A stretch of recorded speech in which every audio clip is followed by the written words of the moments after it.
બનાસકાંઠાના ખેડૂતોના મોઢે આવેલો કોળિયો વરસાદી પૂરમાં તણાઈ ગયો છે। મગ, અડદ, ચોળા, કઠોળનો પાક સંપૂર્ણ નાશ પામ્યો છે। જુવારનો ઊભો લહેરાતો પાક પાણીમાં કોહવાઈ ગયો છે। મોંઘા બિયારણ, દવા, ખાતરની મદદથી દિવેલાની પણ વાવેતર નિષ્ફળ થયું છે। ખેતરમાં કેડસમાં પાણી ભરાતા જ પાક કોહવાઈ ગયો છે। સરકાર યોગ્ય સહાય કરે તેવી ખેડૂતોએ માંગ કરી છે। જ્યાં નજર કરો ત્યાં ભયાનક સ્થિતિ, ખેડૂતોની હાલત સૌથી બદતર બની રહી છે। બનાસકાંઠા મુખ્યત્વે પશુપાલન અને ખેતી ઉપર આધારિત જિલ્લો છે, પરંતુ છેલ્લા 3 દિવસમાં વરસેલા અનરાધાર વરસાદે ખેડૂતોના મુખમાં આવેલો કોળિયો છીનવી લીધો છે। જી હા, જે વરસાદ વરસ્યો તેના કારણે ખેડૂતોનો ઊભો પાક બળીને નાશ થઈ ગયો છે। હું તમને સમજાવવા માંગીશ કે ચોમાસામાં બનાસકાંઠાના ખેડૂતોનો મુખ્ય પાક હોય છે અડદ, મગ અને કઠોળ સહિતના પાકો, કે જે પાક અત્યારે લણવાની સિઝન હતી પરંતુ તે લણી શકાયા ન હતા। બીજો મહત્વનો પાક હોય છે દિવેલા। દ્રશ્યો તમે જોઈ શકો છો કે દિવેલા એટલે એરંડાનું વાવેતર અત્યારે થતું હોય છે।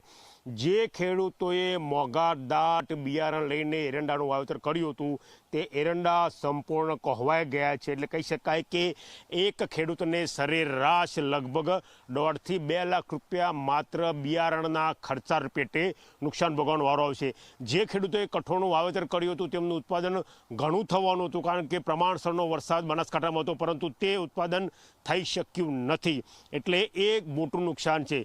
બીજી મહત્વની વાત કે આ જ વિસ્તારના આ જ ખેડૂતો મોટા પ્રમાણમાં જુવારનું વાવેતર કરે છે। આ દ્રશ્યો તમે જોઈ શકો છો કે આ જુવાર લણવા માટે તૈયાર હતી, તેમાંથી પશુપાલકો પોતાના પશુઓ માટે ઘાસચારો બનાવવાના હતા, તેમાંથી જુવારનું ઉત્પાદન થવાનું હતું, પરંતુ જે સાંબેલાધાર વરસાદ પડ્યો તેના પગલે ખેતરમાં 6 ફૂટ સુધીના પાણી ભરાઈ ગયા અને વરસાદી પાણી ભરાવાના કારણે જુવારની શું સ્થિતિ થઈ તે એક જ ખેતરના બીજા ભાગમાં જોવા મળે છે। એટલે કે ખેડૂતના મોઢામાં આવેલો કોળિયો છીનવા ગયો છે।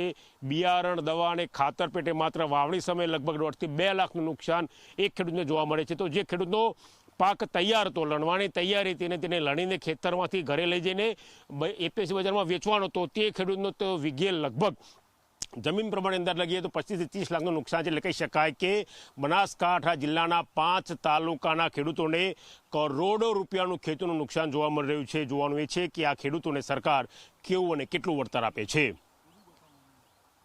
કેમેરા પર્સન મુકેશ ચૌહાણ સાથે ગૌરવ પટેલ, ઝી મીડિયા, સુઈગામ।